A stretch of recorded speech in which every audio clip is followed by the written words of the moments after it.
I can tell you that if you're thinking about getting into real estate investing, you should not be afraid of screwing it up, because I definitely screwed it up badly the first time that I bought real estate.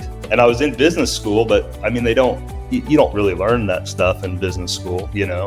So creating your own deals is a way to keep some deal flow and keep your money moving in real estate at this point in time. Welcome to the REI NWA Podcast. This is podcast number 18. And I'm your host, Colley Bailey, broker and team leader at the Lone Rock team at Fathom Realty. And today we have with us Tyler Casey once again. He was one of our first podcast guests, and he's doing another program for us at REI NWA. And so we're having him on again. I'm excited to have you on again, man. Yeah, thanks for having me. So, and if people haven't seen the other podcast, it was one of the first podcasts we did, and I'd like to think our podcasts have improved a little bit since then, but the content of that podcast was phenomenal. We got into your story, how you grew Proex property management from humble beginnings all the way up to, a staff of 30 and 14 agents and doing $40 million a year in sales and managing, I don't even remember how many, and it's probably changed a little bit since then, managing, how many units are you guys managing now? It's 1,500. 1,500 across 3 different states, right? So Kansas, Missouri, and Arkansas. Yep. And so phenomenal. If you guys haven't watched that podcast, go back and check it out. Great stuff in there. But today we're going to get a little bit specific on build to rent, because that's something that's pretty unique that you guys do. But before we get into all that, I want to rewind the clocks a little bit and talk about the very first investment deal that you ever did. We mentioned it briefly in that last podcast, but I always like to get people's story around the very, very start, because that's the piece that hangs up so many people who would want to get into real estate investing, and they're kind of on the fence for years before they actually get started sometimes. So let's talk about how you got started. So it was 2008, right? You bought your first 2008.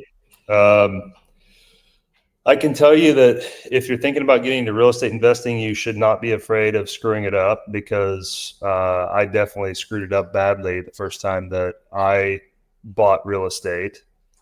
I actually used an FHA loan, and I bought a 3-bedroom, 1-bath house right by Pittsburgh State University campus in Pittsburgh, Kansas, where our first location was. And the idea was I was going to live in one room and I was going to rent out the other 2 bedrooms. And there was a tenant in it when I bought it, which she was month to month. And my plan was to get her to move out. I paid $50,000 for the house, huge overpay back then, because it needed a lot more work than I realized when I bought it. And that tenant was the literal tenant from hell. Like I had never evicted anybody before, so I didn't really know how to do it. She wasn't paying, wouldn't leave, ended up costing me several $1,000s to get her out. And then once I got in there, she just left it completely trashed. And it took me and one of my friends and my dad helping, like, fixing this place up ourselves, and I still probably put another $15,000 into it. It still wasn't great. But I did end up moving into it, and I had to put $15,000 on a 0% interest Home Depot credit card at the time, because I did not have the cash to fix it up myself. So with it being an FHA loan, so you had already put down, what was it, a 3.5% down? Yeah, 3.5% of 50,000, which isn't a lot, obviously. Right. But, and I had just saved that up, like working through high school in the summers and after school. And I had good credit because I had done something stupid in high school, and I had bought a 4-wheeler because all of my buddies thought it was and my mom was crazy enough to co-sign with me on a 4-wheeler. And I had bought a 4-wheeler from the Honda dealership, and all my buddies like to go mudding out at one of my buddies' farms. And when I was 16 years old, I thought that was the greatest idea ever, was to buy a 4-wheeler. So I bought a 4-wheeler. I ended up paying it off over a couple of years. And by the time I graduated, I had like 700 credit. So it ended up being a pretty smart thing because I was able to qualify to buy a house, but didn't do such a great job of vetting that first deal. I'd do it a little different if I could go back in time. But it's one of those situations where, you know, you live and learn, you know, you made it through it. And, you know, so when was the next deal that you bought? The very next year. Okay. I actually had a banker in Pittsburgh, Kansas. I was playing on the Pitt State golf team, and I knew him from the country club. And he said, "Hey, I heard you bought a house and you're renting the rooms out." And I said, "Yeah, I did. I am. I guess my dad must have told him or something. I'm not really sure how he heard that." But he said, "I've got a package of foreclosure properties coming. There's 20 of them. I was wondering if you might want a few of those." And he said, "Why don't you go take a look at them?" And he said, "I can finance 95% to you," because they were REO proproperties. Yeah. And They were just trying to get out. and back then, the bank could really do whatever they needed to do to offload those properties from their books. So I actually, the same buddy that helped me fix up the first house on Fieldcrest, I went to him and I said, "Hey man, I got a lead on a couple of deals, and you know, they need a lot of work, but you know, we only have to put 5% down and they'll loan us money to do the work too. So why don't we go look at them and come up with a budget, and you know, I'm bringing the deal and the financing and you bring the down payment, 5%. So we did, and we partnered on 2 of them from Community National Bank in Pittsburgh.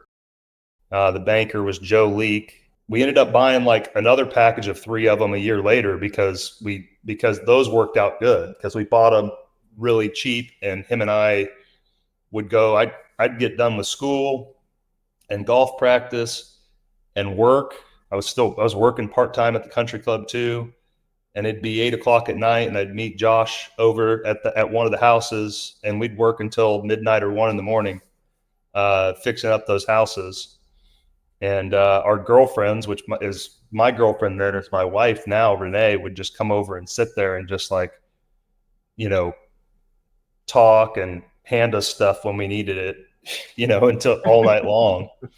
And everybody was drinking beer while we were working, so it wasn't, you know, totally unfun. Safest thing you could do, right? Yeah. You know, so, but those ended up really good. I mean, we fixed them up way cheaper than what, you know, they were worth at the end, and we were able to pull money out. And in fact, on those first 2 houses, we pulled like $40,000 out and rolled that into, you know, the next couple deals we bought more of that same package from the REO company. And so you added value in. Through renovation. So that's really where the construction, thing started, was, hey, this is a pretty good deal. You know, I can build a lot of value into these things if I can do the construction cheaply enough and efficiently enough. Yeah. So when did you bring in the contracting side into your business? I mean, so you grew as an agent and a property manager and all that kind of stuff too. Where did the construction fit in with that? Well, it was after that second group of foreclosures I bought from Community National Bank, we started the property management business in 2009, late September of 2009. Again, another guy I knew from the country club said, "Hey, my boss and his boss had 40 apartments in Pittsburgh." And he said, "Hey, I heard you're managing some rental property now." And I said, "Well, I've got 5 of my own that I manage, you know." And he said, "Well, my boss is looking for a property manager. I told him he should talk to you. I gave him your number." And his boss had 40 apartments in Pittsburgh, Kansas. And I had no idea what I needed to do. I went in and I talked to the guy, and when they were ready to sign contracts with me, I had to call an attorney and say, "Hey, I need contracts like tomorrow." And Yeah. The attorney was like, well, do you have a business? Do you have, a operating agreement? Do you have like insurance? All this stuff. I mean, I was 21 years old. I had no idea what I was supposed to do, Right. Yeah. and I was in business school, but I mean, you don't really learn that stuff in business school, Yeah. Not the technical details. Yeah. of actually how to start and operate a business. Like you don't learn it. It's all theoretical crap, really. Yeah. And so I had to run around that week and figure it all out and get them contracts and show them insurance and, everything. And I got my first property management contract, 40 units in 2009. Wow. That was when Proex started. Then in 2012, another one of Josh and I's friends, Corey Burton, he was the superintendent for Crossland Construction, and we convinced him to leave Crossland Construction and come run the construction company with us. So we wanted to bring full service construction in-house, and Corey left and got added to our partnership at that time. We started doing all kinds of stuff. Like we didn't have enough property management clients to really do it all, and we weren't doing enough volume. So we were taking we actually started doing government bid and spec work, even like small light commercial stuff that Corey and Josh really knew how to do. Yeah. From being, Josh was a Kiewit superintendent and Corey was a Crossland superintendent. We started building houses for people, even just like their primary residence. We would build a house. We would build a house and sell it, spec it, that sort of thing. And we even did a couple small housing developments back then. Like we did a 16-unit senior housing development for a company that we managed property for out of Baxter Springs, Kansas. So we did ground up 16-unit, planned it, built it, all of that. And I'm assuming that one's still in management now. Mm-hmm. You still have that one. Some of what I did in high school was work for like odd jobs, general contracting type stuff, like small stuff, like building decks. And, I worked a little bit on my buddy's dad's farm. Like I helped friends build deer stands and stuff like that. Just little stupid construction stuff. But when I really learned the construction stuff was when I had those guys on my team, and I was kind of the salesperson and estimator for the construction company back then. Okay. And I just had to figure it all out. Now I am, I'm a licensed general contractor in every municipality that we're doing work in, which I didn't start that way. It's just kind of over time evolved to where I know enough to be able to plan the job, estimate the job, execute the job, which I don't do that stuff for our business anymore. I mean, I've got people that do that now, but yeah. All right. So we're going to get into some of the pros and cons of build to rent and just that as a concept here in just a minute. But first, we're going to take a break for a word from our sponsor. Are you struggling with real estate code compliance? Let Ordinal, your AI navigator, simplify it for you. Receive clear answers to your nuanced compliance questions in seconds with citations included. Currently, the Ordinal beta version specializes in the Northwest Arkansas cities of Bentonville, Fayetteville, Springdale, and Rogers. Join the beta version now and get your first month free using the promo code REI. After that, it's just $12 a month. Visit breakground.ai/ordinal or click the link in the description below. Start incorporating AI into your real estate workflows today with Ordinal. All right, so let's dig into build to rent. And why is this taking off? A lot of investors are talking about this. What are some of the main benefits for investors in jumping into building to rent instead of buying something that's already existing to rent? Well, inventory is one good reason. There's less deals out there to be found to buy or renovate. So creating your own deals is a way to keep some deal flow and keep your money moving in real estate at this point in time. Also, once you're done, you have extremely low, maintenance costs. You're typically renting the properties for, very high rents.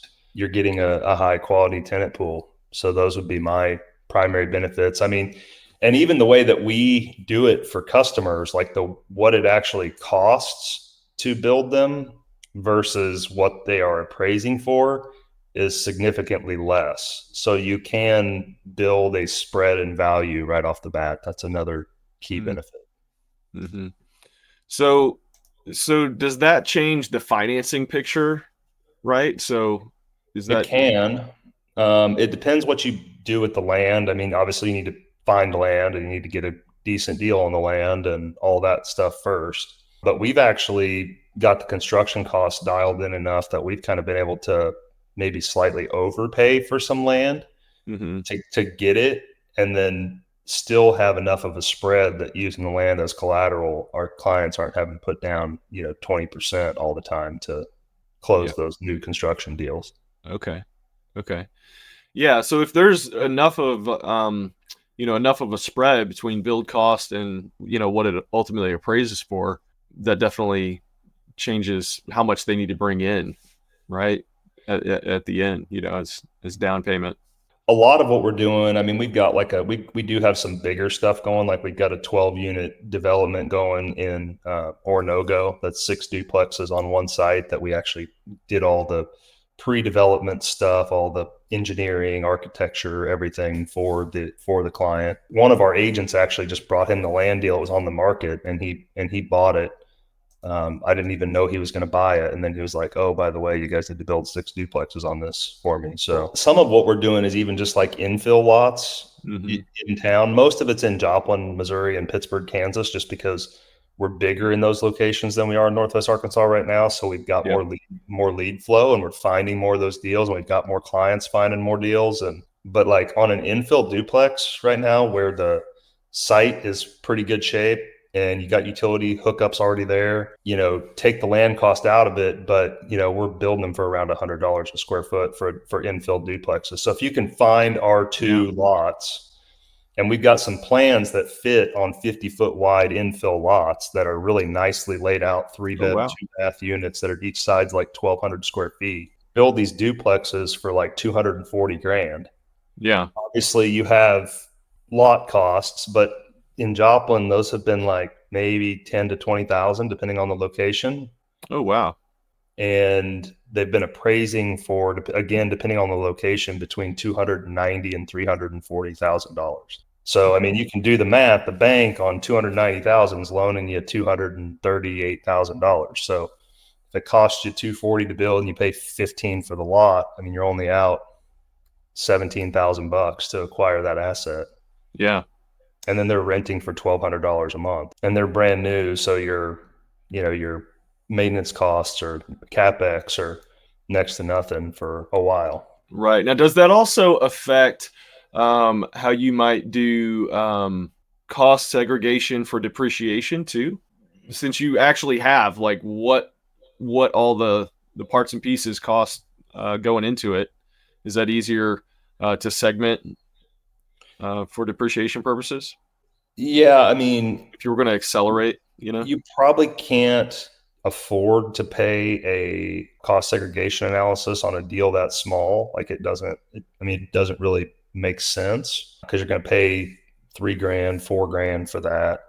And, on $200,000, let's say you get, $20,000, $30,000 of first year bonus depreciation, even at a 30% tax rate.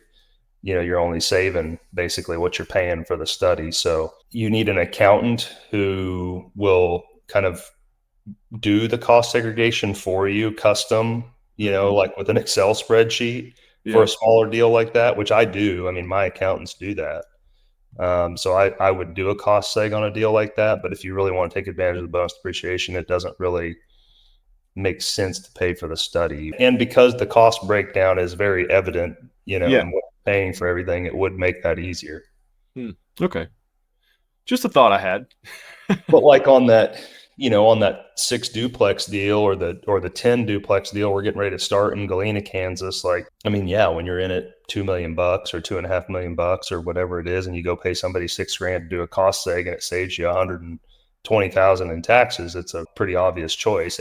And hiring the cost segregation company does mitigate some liability for sure. Yeah.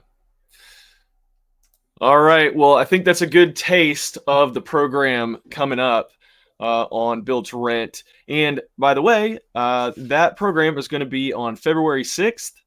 It's going to be one of our Builder Circle programs, and it is at Golden Corral in Rogers. Doors open at 5:30. We'll start talking about it at 6. And as always, it's $20 at the door, $0 if you are an REI NWA member. So definitely join up to REI NWA.